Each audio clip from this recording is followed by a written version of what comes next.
This channel's content is strictly for educational and informational purpose and does not endorse or promote any form of violence, harm, illegal activities, self-injuries and communal disharmony. RG Kar কাণ্ডের প্রতিবাদে শুক্রবার 12 ঘন্টার বন্ধের ডাক দেয় SUC. কলকাতায় তার তেমন প্রভাব পড়েনি, তবে অন্যান্য জায়গায় রাজ্যের কিছু বিক্ষিপ্ত প্রভাব পড়েছে। ধরা পড়েছে বিক্ষিপ্ত অশান্তির ছবিও। গ্রেফতার হয়েছেন 22 জন এসইউসিআই কর্মী আর তাদের পাঠানো হয়েছে জেল হেফাজতে।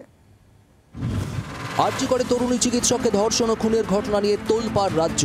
বাংলার গণ্ডি ছাড়িয়ে ক্ষোভের আঁচ ছড়িয়ে পড়েছে সারা দেশেও। ঘটনা প্রতিবাদে শুক্রবার 12 ঘন্টার সাধারণ ধর্মঘটের ডাক দিয়েছিল এসইউসি ছাত্র সংগঠন এআইটিএসও। কিছু কিছু এলাকায় তার প্রভাব সাময়িক পড়ল। এদিন সকালে যোগমায়া দেবী কলেজের গেটের সামনে এআইটিএসওর সমর্থকরা বিক্ষোভ দেখান। আরজিকর কাণ্ডে বিচারের দাবি তোলেন তারা। বেহালা 14 নম্বর এলাকায় এসইউসি ও পুলিশের মধ্যে খণ্ডযুদ্ধ বেঁধে যায়। কিছুক্ষণ অবরুদ্ধ হয়ে পড়ে ডায়মন্ড হারবার রোড। শিয়ালদহ দক্ষিণ শাখায় ধামুয়া স্টেশনে লাইনে নেমে বিক্ষোভ দেখান এসইউসি কর্মী সমর্থকরা, তবে তাদের সরিয়ে দেয় রেল পুলিশ। ক্যানিংয়ে আন্দোলনকারীদের উপর হামলার অভিযোগ উঠেছে তৃণমূলের বিরুদ্ধে, যদিও জোড়াফুল শিবির তা খারিজ করে দিয়েছে। রায়দিঘি ও বোলের বাজার রোডে চলে অবরোধ, তবে ধর্মঘট ব্যর্থ করতে ডায়মন্ড হারবারে পাল্টা মিছিল করে তৃণমূল। বসিরহাট ও বারাসাতে মিছিল করেন ধর্মঘটকারীরা।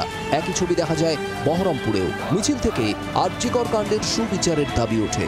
প্রকৃত দোষীদের শাস্তি দেওয়া, অবিলম্বে ভবিষ্যতে যাতে এই ঘটনা না ঘটে, এই দাবিগুলিকে সামনে রেখে আজকে 12 ঘন্টার শান্তিপূর্ণ ধর্মঘট চলছে।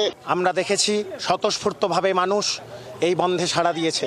আমরা সবার কাছে তো পৌঁছাতে পারিনি একদিনের মধ্যে, কিন্তু মানুষ দেখলাম নিজেদের থেকেই এই বন্ধে সাড়া দিয়েছেন।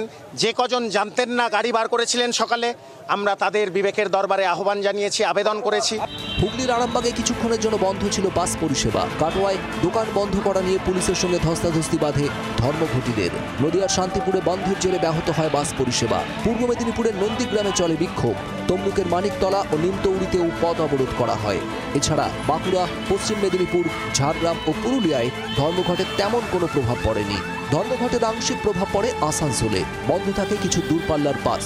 বালুরঘাটে বন্ধ পালন করার জন্য সাধারণ মানুষ ও অফিস কাছারিতে আবেদন নিবেদন করতে দেখা যায় এসইউসি কর্মী সমর্থকদের। কোচবিহারে মাথাভাঙার পোস্ট অফিস মোড়ে উত্তরবঙ্গ রাষ্ট্রীয় পরিবহন সংস্থার বাস আটকে বিক্ষোভ দেখানো হয়। বন্ধের কিছুটা প্রভাব পড়ে জলপাইগুড়িতে। সকাল থেকে বেশ কিছুক্ষণ বন্ধ ছিল দোকানপাট। পথ অবরোধ করেন ধর্মঘটীরা। জেলা আদালতের গেট আটকে দেখানো হয় বিক্ষোভ। কয়েকজন এসইউসি সমর্থককে গ্রেপ্তার করে পুলিশ। ব্যুরো রিপোর্ট, জি 24 ঘন্টা।